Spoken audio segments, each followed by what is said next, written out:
Oh, let me tell you. I was a roadie. That was how I started. I was with Digital Underground. I started as a road. This is unprecedented. Let me explain what a roadie is. He carries the bags to the hotel. When it's raining, he's the first person out of the bus. As soon as they stop in town, he gets out, gets everybody's stuff, smelly socks and all, carries them to their room while these guys just walk around with no luggage. You carrying everything, you checking the baggage and you setting the equipment up. That was me. And I did that. And I was as applied at that as I am at anything else I've done. Tupac Shakur was born Lasan Parish Crooks on the 16th of June 1971 in Brooklyn, New York. Though originating from the East Coast, Tupac's mother's restless lifestyle meant that the family unit would eventually find themselves in Los Angeles, where Tupac became the much-loved figurehead of the West Coast rap scene, headed by Death Row Records. The enmity between the two factions of West and East Coast would be symbolised by the standoff between Suge Knight's Death Row Empire and Sean Puffy Combs' Bad Boy Entertainment. The decade preceding Tupac's birth had been one of great significance for African Americans. Their struggle for equal rights with the white majority in the most powerful nation in the world had led to the formation of one of the most feared underground organisations in America, the Black Panther movement. Formed in 1966, the Panthers believed that black people in America had suffered the effects of systematic, institutionalised racism for long enough. They believed also that violence could be used to achieve justifiable ends. It would be a response to American society's contempt not only for black people, but for oppressed minorities generally.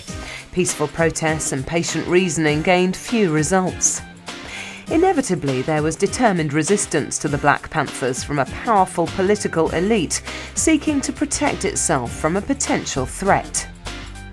A programme of carefully coordinated propaganda campaigns originating with the FBI was aimed at discrediting the movement in the eyes of white middle America. There were claims that corruption was rife at all levels. The white-dominated establishment made much of the idea that the movement's ideology was being abused by its members. It was said that small-time criminals were using it as a smokescreen to conceal or legitimise their own self-motivated activities. Tupac's birth came 3 years after the death of the noted civil rights leader Dr. Martin Luther King, who had been mainstream America's idea of the acceptable face of the civil rights movement.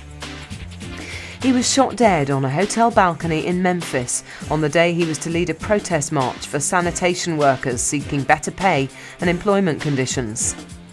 Ironically, while much had been made of black people killing each other, much less real fuss was made of Dr. King's assassination, commonly supposed to have been the work of right-wing government-controlled extremists. 1971 was also the year that Shaft, the first film featuring a specifically African-American urban hero, was released and was hailed as an instant classic by cinema audiences all over the world. It was seen as a celebration of black urban culture, relating as much as anything to music and fashion. But in mainstream circles, the film prompted concern that it presented a negative image, one of a culture that was centred around pimps, drugs and organised crime.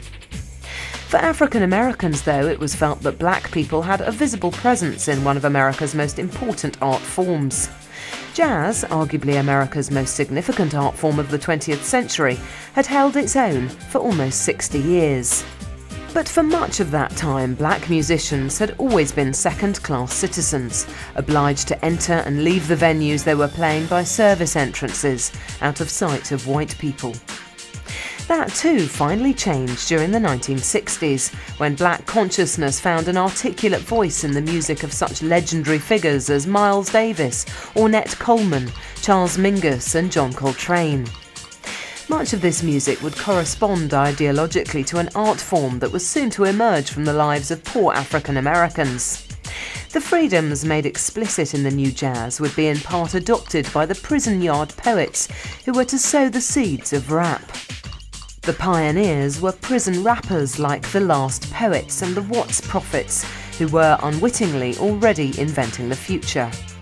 All this contributed to the cultural backdrop to Tupac's early life, a combination of radical politics and heavy-duty street crime.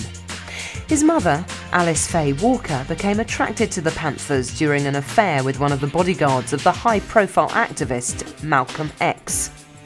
She later changed her name to Afeni Shakur and became a prominent party organiser. Her alleged involvement in a plot to bomb public buildings in New York brought her to court only weeks before Tupac was born.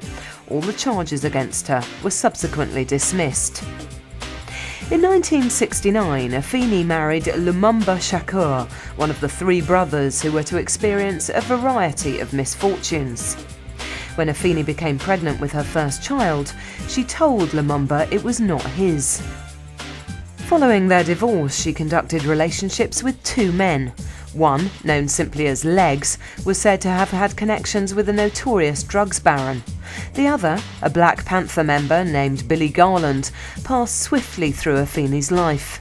It is generally supposed that this man was Tupac's biological father. During Tupac's formative years, Afeni was addicted to crack cocaine. She appeared to be a troubled person with little luck, particularly with the men in her life.